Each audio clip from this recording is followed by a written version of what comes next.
from Master's Theological Seminary, and that's in Ohio. No wonder you're tired. You're Who good, would want to run for April. president after all that? You got speed, April. Okay. So I'm going to ask you basically to tell me your memories. First, maybe tell me who you are, how long you've been living here, and then tell me, in relation to face jugs, what your memories were. Okay. I am Alexander Pope Jr. I've been living in Aiken, South Carolina all my life, 66 years. I grew up in Aiken and pretty much resided here, as I said, all my life. As it stands, what I know basically about the face jug is what my grandfather shared through my father to me. And my grandfather moved into the Aiken County area in the early 1900s, and he resided in a place known as the Shiloh Baptist Church area, where we still own property there. In 1955, my grandfather passed away. As my father and I, and someone in the neighborhood of 6 or 7 years old, were cleaning up the remnant from my grandfather's home, I spotted this. What I didn't know was a jug that looked very unfamiliar. It had a strange-looking face on it. So I asked my dad. I said, "Well, what is this?" And he said, "Well, that's what they call a face jug." And I said, "A face jug?" He said, "Yes." He said, "This jug is actually given to my dad from Mr. Dave." And I said, "Well, who is Mr. Dave?" He said, "Mr. Dave is the gentleman that owned the pottery in Edgefield." I never gone to the pottery. My father never took me there. But he went on to tell me that the face jug has a little bit of a history to it. It kind of lends itself to spiritual values from Africa. And they used to use the face jug as a means of warning off evil spirits. Okay? Now that I don't know very much about, didn't really understand what my father was saying, but he went on to tell me that there are different faces on different jugs. In other words, not all the jugs have the same face on it. But he did tell me that every jug you see that came out of Dave's factory would have a happy face to it. Teeth would be showing. He said that the jugs came in different sizes. Some were small and some was large enough to be used as doorstops and even slop jars. Now, you don't know probably what that term really is, but back in the day when they didn't have running water in homes and there were no bathroom facilities, if you had to use the restroom at night, you would use this little slop jar, which in that time was a face jug, and it was large enough to be used. The one that my grandfather had was large enough to be used for that. Those face jugs are also used, according to what my father said, as water storing tools. In other words, because they didn't have water in the homes, they would use those jugs in order to store water to drink out of. Now, of course, I don't believe that they would use the same one to drink water out of that they use as a slop jar, as we used to call it. But basically, they were used for many, many purposes. And I guess the whole thing that my grandfather and father was trying to convey to me, basically my father, was at some point in time, even though this jug does not mean very much to me, it would be valuable in years to come. Now, what happened to the first jug? I don't know. My grandfather had several big wash pots. You probably don't know what a wash pot is. But there were several big, large wash pots. After he passed away, we have no idea what happened to those, just like we have no idea what happened to the face jug. But I do know that if you go to some of the rummy shops, you can see all kinds of things that people have collected from various places.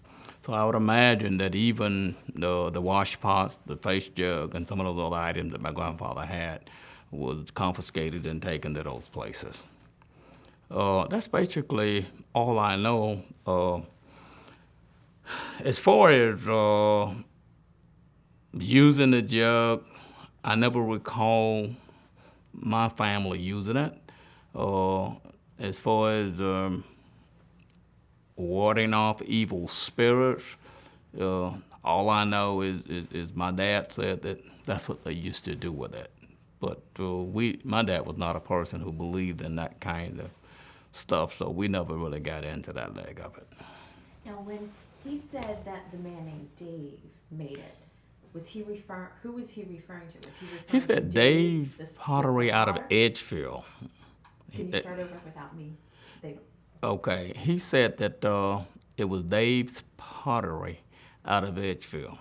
Now, where the location of the pottery was, I do not know.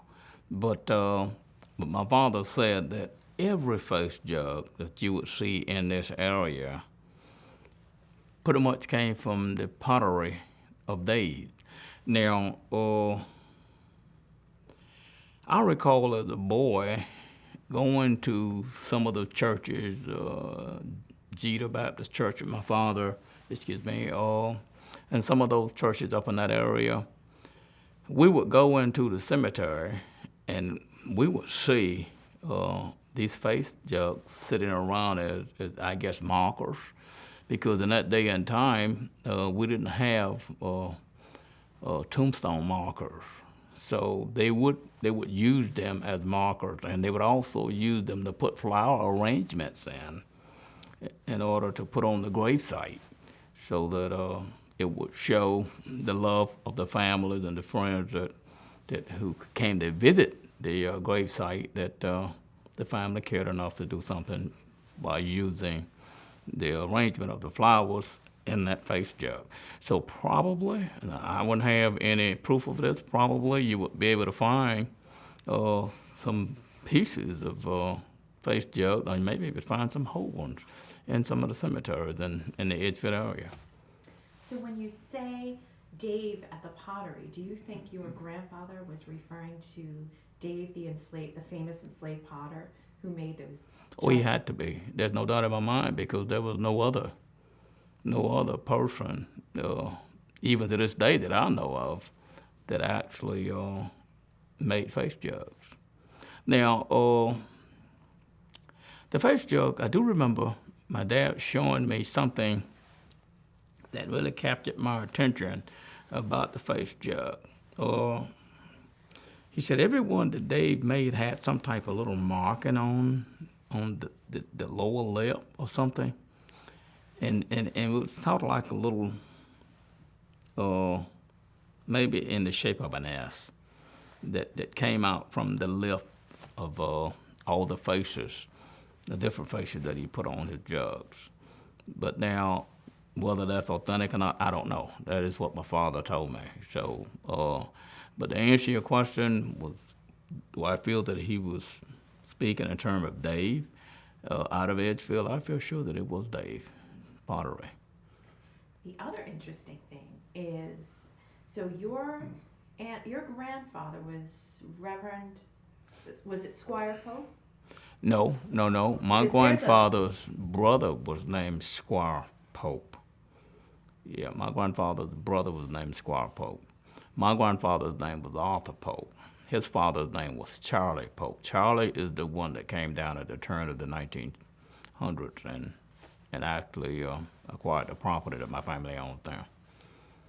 In the U.S. Census, Squire Pope is listed next to Dave, next to B.F. Landrum. There's actually a face jug that has writing inscribed into the clay, and it says Squire. Some people say it says Pope. Some people say it says P-O-F-U. So Squire Pope is written on a face jug. Do you have any history that may make sense to you? The only thing I can say to that is my grandfather's father's brother was named Squire Pope. That's all I can say. Um, I think I mentioned earlier that my grandfather's brother, but that's not authentic. My grandfather's father's brother, my great-great-grandfather. So Squire Pope would be my great-great-great-uncle. That's what it would be. And all those guys came out of Edgefield. My grandfather, my great-grandfather, Squire Pope, and all. Now, my mother said that Squire Pope left from this area in the early 20s, and they didn't know where he moved to. Okay? Now, this is fascinating. In 2007, I believe it was, or 2006. No, my daughter finished. No, in 97 and 96, I acquired some property at Hilton Head. I went into a restaurant there in Hilton Head who was owned by a gentleman named Abe. I'm not sure what Abe's last name was. But when I walked into the place, I introduced myself and told him I am Reverend Alexander Pope from Aiken, South Carolina. I've been told that you have some good fresh fish food here. And he said I do, and he shook my hand and said, welcome home. And I said, what do you mean? He said, your great uncle used to live here. There's a road named after him here, Squire Pope Road. And I mean, it blew my mind. And I took my mother before she passed down to meet Abe. And she and Abe started talking, and that's when she told Abe, she said, Squire Pope left from the area in the early 20s. We didn't know where he was because we didn't have means to really communicate. I mean, if you mail a letter, it took a week to get almost from Aiken to Johnston, South Carolina, which is less than 25 miles away. So, I mean, they had no way of knowing where Squire was, but I was told that that's where he went. And where my property is right off of Pope Avenue in Hilton Head. It's amazing. That is amazing. That is It's amazing. Now, did any of your ancestors have any roles in the Edgefield potteries? No, none of my family had any involvement with it whatsoever. Matter of fact, I talked to my oldest sister that's living. There were 14 of us. I'm the baby of 14. I talked to my oldest sister that's living, and she is 79, will soon be 80. And she said that she knew nothing about the faith jug. So it really didn't, I guess they saw it, but they didn't pay any attention. And Daddy never really talked about it. It's just the fact that I asked Daddy, what is this? And to be frank with you, the face on it scared me as a kid, And I said, what in the world is this? Why is this sitting around? And he said, well, Daddy used to use it. He said, Daddy used to use this as a doorstop. And he kept it right there all the time. Now, another side he told me that I don't really care to talk about too much as a preacher, but he said that they used to use it for the whiskey thing. And I guess it's probably like that would have been something like the one that's on the table here now, the little small one, and that would be an ideal thing to put your little drink in. But they used it for many. It was very, very diversical, very diversical. So it's a very fascinating thing, very fascinating thing. Mm-hmm. Christy, do you have any questions? I'm just amazed at what you covered. Yeah, he didn't know anything. He Just didn't a few fragments. Just a few fragments. I Yeah. thought, wow, lots of things. Squire Pope, for goodness sakes.